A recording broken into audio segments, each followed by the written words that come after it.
okay? The global peak year right here.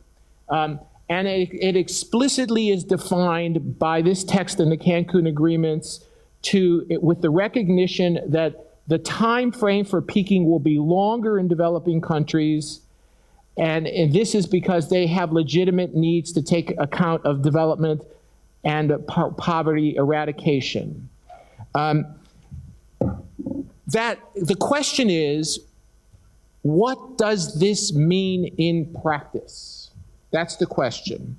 And it means actually three things. It means that there's a global emissions peak, as we've discussed, that it has to be soon enough to hold 2 degrees, worst case, 2 degrees in the realm of possibility. It means that the limited remaining atmospheric budget, because almost all the atmospheric budget has already been consumed, must be divided up among countries in a fair way so that they can somehow manage their transition without running out of space. And 3, that all countries must have access to the economic and technological means to reach an emissions peak without losing their ability to deliver on the promise of economic development and poverty alleviation. In other words, the fundamental challenge of stabilizing the climate is a development challenge. Let there be no question about that.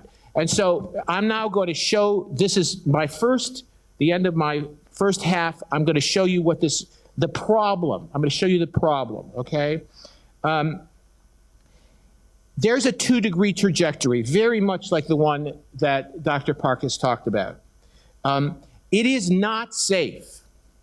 It has about 1/3 of a chance of overshooting 2 degrees and a non-trivial chance of causing 3 degrees of warming. 3 degrees of warming is very close to the real danger zone where you start getting nonlinearities in the carbon cycle and things get very dangerous, science fiction dangerous, okay? But this, we've agreed as an international community, this is the best we can do. 1.5 degrees would be much safer.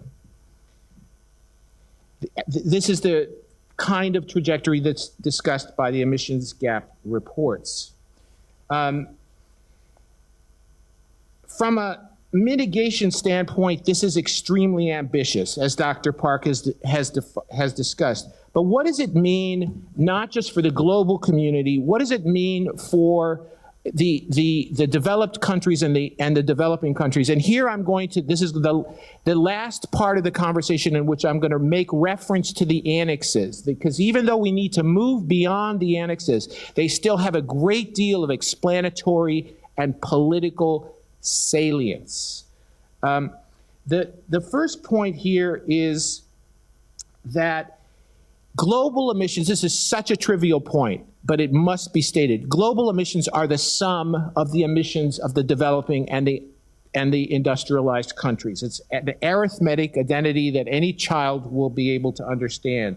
The Annex 1 emissions trajectory, which is shown here, is that Annex 1 declines its emissions by 40% by 2020 and 90% by 2050. That is extremely ambitious by the terms of the business as usual world, which we are still in.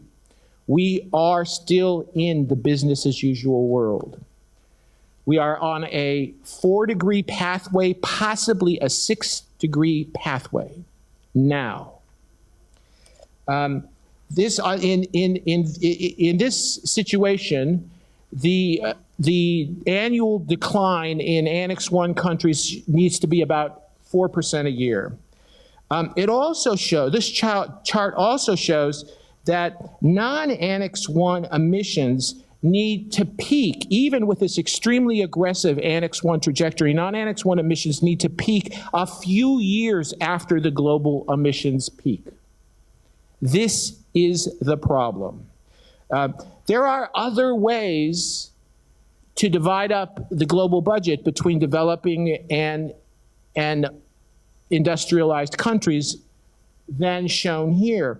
You can make the global trajectory, the top line, less ambitious, but that makes it even more dangerous.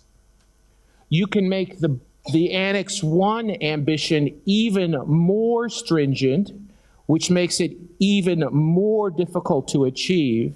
In both cases, you can buy 1 or 2 years more for non-Annex 1 before its emissions have to peak. So the question I would like to ask you is, what kind of a global regime can make this possible? I submit to you that this is the only important question of climate policy.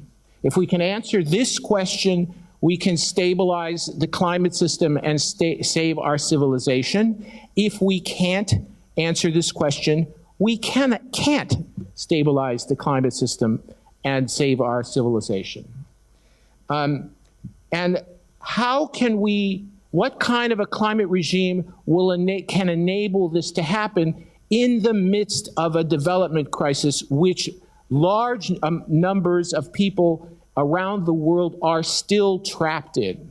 We need to remind ourselves that 2 billion people still don't have access to clean cooking fuels.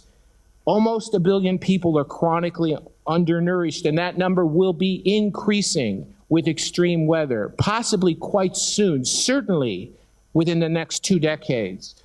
More than 1 billion people still do not have access to fresh water. These are conditions that must be taken into account. So here's my big slide, okay? What this slide shows is the per capita income in each country when its emissions have to peak in order to hold a 2-degree temperature target globally. The top bars are countries whose emissions are taken to have already peaked in the year 2010. And it shows the per capita incomes of those countries. As you can see, Japan's per capita income in international dollars was something north of 31,000 in 2010. For the non-Annex 1 countries, this chart compares the income at their future time of peaking. That peaking is assumed to fall between 2015 and 2025, because if it doesn't, we cannot hold the 2-degree line. The light parts of the red bars indicate that period between 2015 and 2020s. I'd like to point out a few things to you. South Africa is expected to have an income of about 1/4 of the US income when it peaks. Look at Indonesia and India. Their per capita incomes at the time of peaking are about $5,000 a year. Note that these are PPP incomes. And note the following. The United States reached an income level of about $5,000 per year, the point where India and Indonesia will be expected to undergo an emissions peak, just before the end of the 19th century. At that point, it had identified fossil fuel-driven modernization as its route out of poverty. Its fossil CO2 emissions were increasing at a rate of about 6 to 7